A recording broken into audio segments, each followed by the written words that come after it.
Hello and welcome back to Tabletop Standard, the small channel of epic games.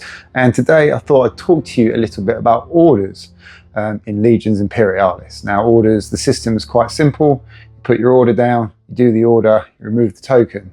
But it's a little bit more complex than that in a lot of ways, especially when you have charges and detachments that are engaged and pinned.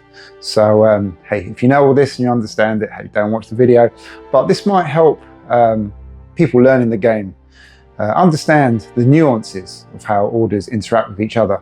And the more I've played, the more I've started to discover this. And some of these examples have happened in our games, some of them haven't, and some of them we've got wrong. So let's have a look and see what I'm talking about.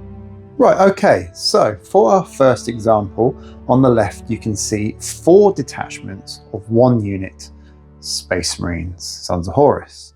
On the right hand side, you can see 4 detachments of 2 units, Solar Ox, or my Imperial Army Infantry.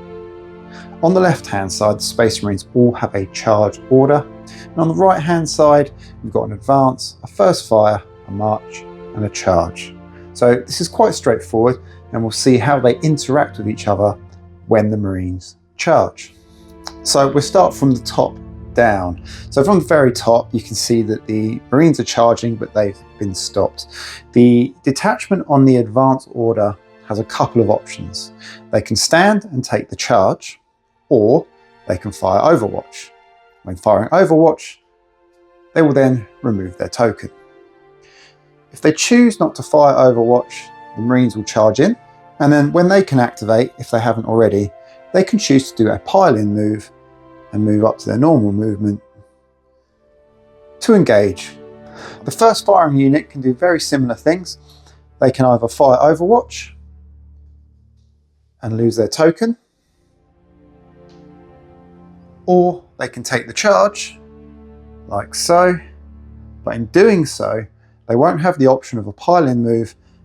Third fight down here, the Marines have charged in and the guardsmen or the infantrymen are on a march order. So they cannot Overwatch, but they can make a pile-in move if they haven't already activated.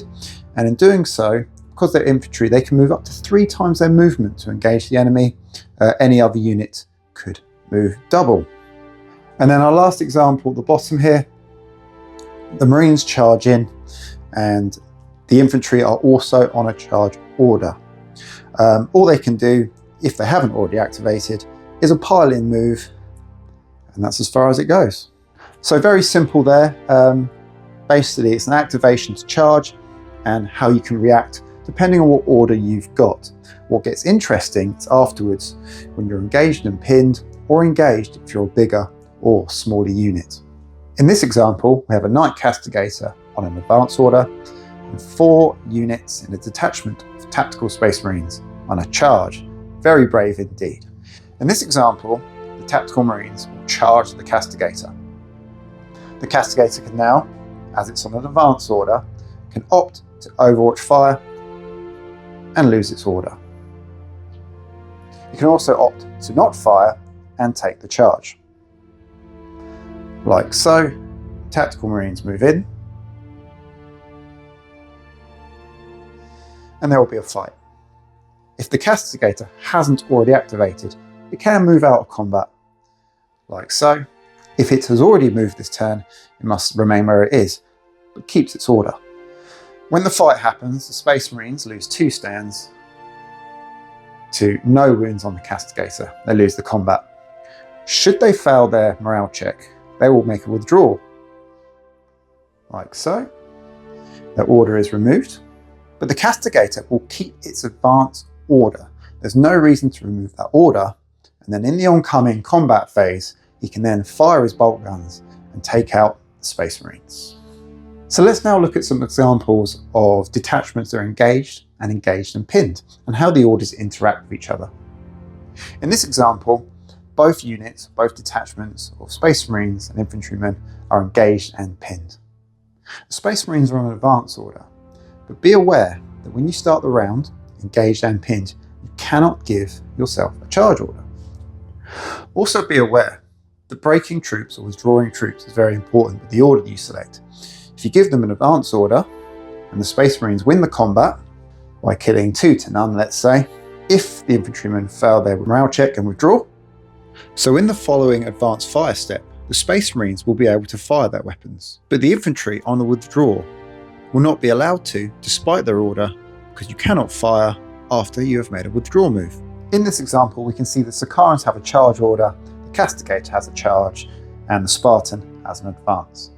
For whatever reason, the Sicarans feel that they need to charge the Castigator. The Castigator now gets to activate, and because it is engaged but not pinned, because it's a larger scale, it can choose if it wishes to use its charge order and charge another target. Okay, so for our last example, on the bottom left we have a tactical detachment of Space Marines.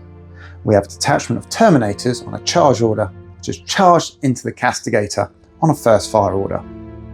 The Castigator could fire Overwatch as they come in, but elects not to, keeping its order.